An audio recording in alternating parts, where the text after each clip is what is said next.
Or have you seen an increase in the issue since the economy has gotten worse and No. there are more children on the street than They don't do it for money. They do it out of, exploitation. It's a graduation from being, sexually abused as a young child.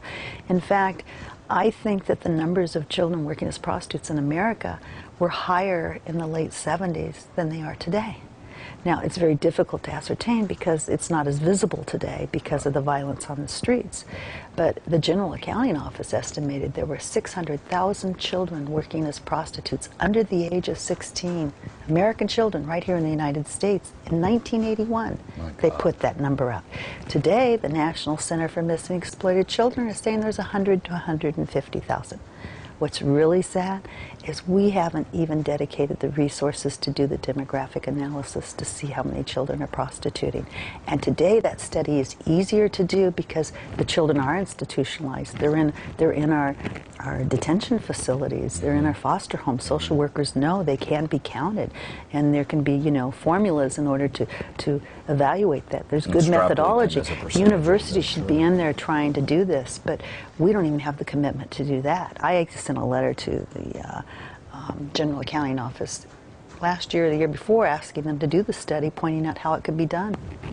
No, Nothing. No reply. There's no commitment of resources. There's only a commitment of resources to go out and catch the traffickers, the pimps. And who are they? They're basically poor African American men. And we do not have the same commitment to going after the men who are paying children for sex. Right. We just anecdotally pick something. There's no ifs, ands, or buts about this. And what about... I've seen a few of these young ladies and even a couple of the boys, and there is no question that these are minor young children. And think about this. I can't even imagine.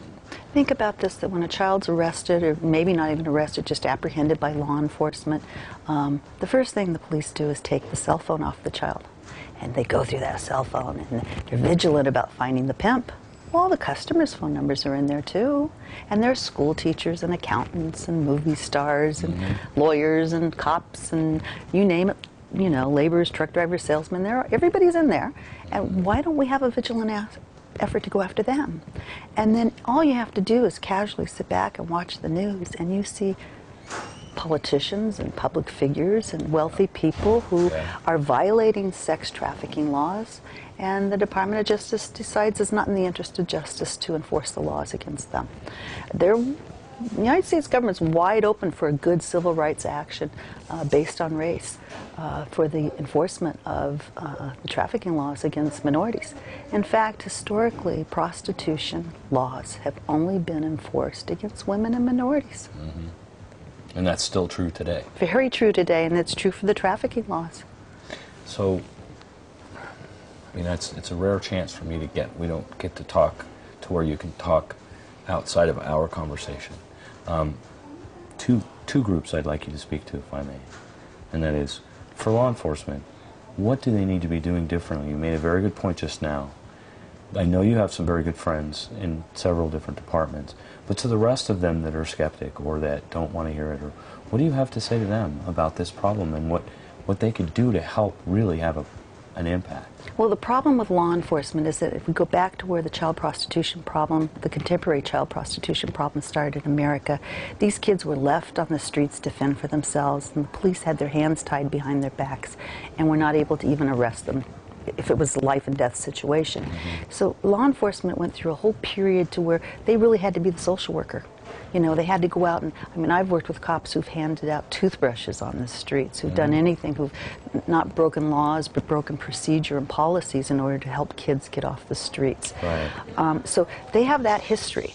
What's happened is what happens with everything. We swing to the right to where they've solely been responsible, to where now we have conservative policies to where they're holding kids in jail. They don't have, social services have failed these children. So the police don't have any good, comprehensive social service programs where they can place kids. Right. And if the kids run, they can't do the prosecutions. What's happened is that law enforcement has allowed the prosecutions to become more important to them than the well-being of the child. And that's not right, and that has to be stopped. So is that a moral judgment, or is that just a scoring thing, do you think? Because it seems to me that as the country goes more conservative, it becomes more about that we're doing something rather than doing what's right. Well, the model for the way that the child prostitution problem needs to be treated is the domestic violence model. The police have become accustomed to the fact of going in and helping, women typically, but men too, have suffered from domestic violence, and they've become accustomed to the fact that they're not always going to get a prosecution. Right. Right. And that's, they'd never think of locking up a domestic violence victim, until she testified against her husband or a boyfriend or vice versa, whatever the case may be. If you were in control, all powerful, what would be the 3 fundamental things that you would change today about the way the system works? I would prevent law enforcement from holding children on trumped-up charges, prostitution charges, and material witness holds, and forcing them to testify against pimps or traffickers, because now children are reporting that that was their friend. He may have pimped them, but that really wasn't the person that did them a lot of harm in their life. Right. Now, that's all discretionary, and you see the same thing in domestic violence. Also, children are saying that law enforcement is making them lie in order to get out of jail, so they have to lie on the police report. Now, I'm just seeing the beginning of those kinds of reports. So I would prevent the detention, the forced detention. I would also look to trumping up social services, because they have they're forced not to detain a child against their will. So there needs to be something in the middle in terms of maybe a 3-day hold so social services can try and work with the child.